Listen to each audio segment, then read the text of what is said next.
Welcome to Portugal Junkies Day Trip Diaries, Albufeira. After living in Tavira, Portugal since October, we've decided to spend a lot of time over the next few months exploring what some people call the most beautiful and stunning region of Portugal, the Algarve.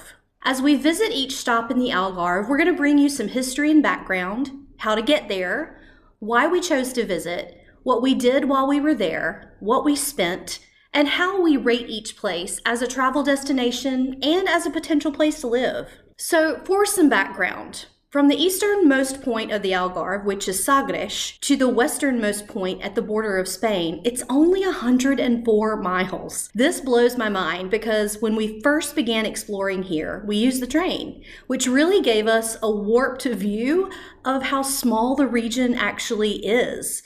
You'd likely travel for about 5 hours by train to get from one end to the other, but if you drive, it basically is maybe 2 hours total. We live in Tavira, which is about 45 kilometers east of the Spanish border, so most of the Algarve is within a day trip distance.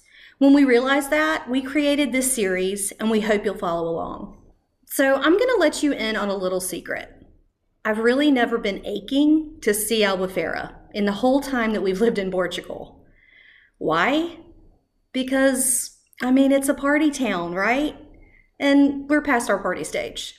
Albufeira is known for its party scene, a couple of blocks in the newer part of town called the Strip, and they play host to a lot of hen and stag parties. That's what the Brits call bachelorette and bachelor parties. And on any given night, especially in the summer, the Strip is packed with partygoers. The population of the city is around 28,000, but it swells to around 300,000 in the summer. Since Mark and I like to be in bed by 8, we thought we'd visit Albufeira before the tourists descend and see what all the fuss is about. First up, we gotta decide how we want to get there. So we have some choices. From Tavira, it's about 33 miles to Albufeira. We could rent a car for 70 euros. We could Uber there and back for 62 euros. Or we could walk to our Tavira train station, take 2 trains and an Uber into the old town of Albufeira. That last option would cost us a total of 40 euros all in, but it would be much longer to get there and back. So we chose to rent a car for the day from Tavira. We left at about 9:30 and got there a little after 10. We found free public parking, which was really cool, but was a hike up a hill to get back to the car, so take that for what it's worth. It's okay, we're working on our fitness. Like we usually do, we started off by exploring Old Town, which is adjacent to Praia do Tunel. On the way, we had a very quick Portuguese breakfast of tosta mista and croissant mista, both ham and cheese, and 2 cappuccinos, and we spent a whopping 11 euros. Old Town is usually my favorite part of any Portuguese town or city, just because you can really feel like you are in Europe. We found the tunnel to the beach, which was super cool, and the coastline here was absolutely gorgeous. There was even this cool elevator that you could take from the sand up the cliff.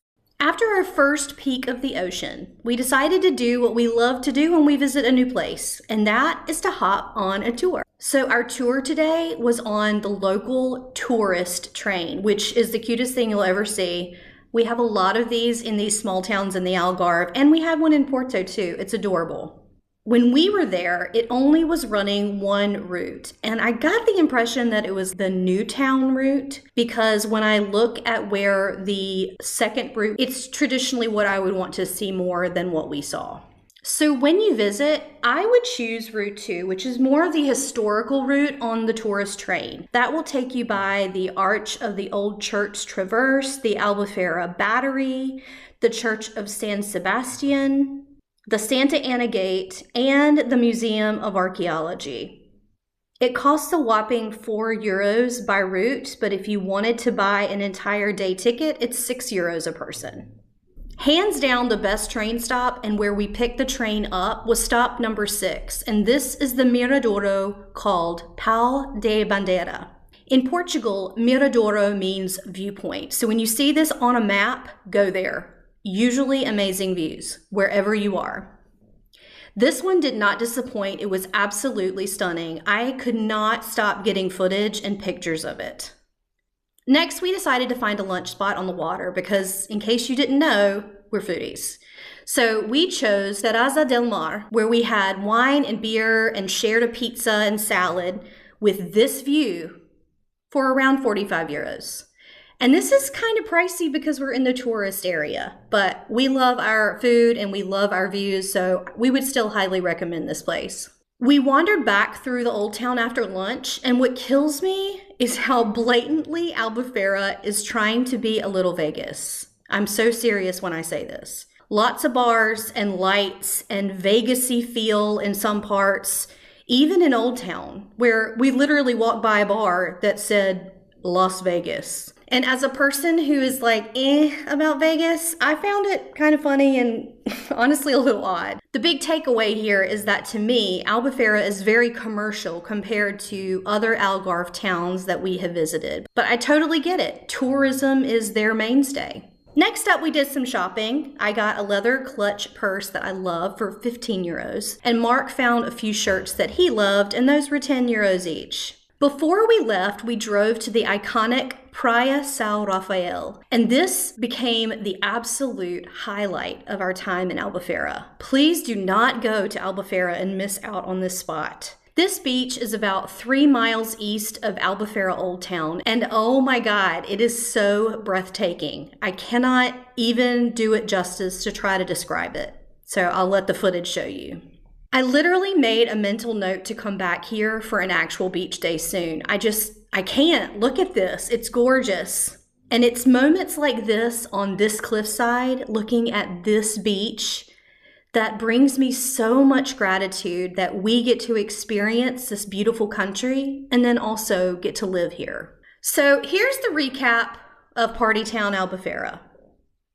It's not just a party town. We totally see why it's so popular as a holiday destination because there is so much to do for partygoers and for families. When I think about how to describe it, I honestly think about Myrtle Beach. For those of you who don't know it, it's like mini golf, water parks, lots of nightlife, and beaches. Old Town was okay, but its charm was kind of muted by the commercialism to us. We felt like the salespeople were a lot more aggressive than what we are used to in Tavira. But here's the thing.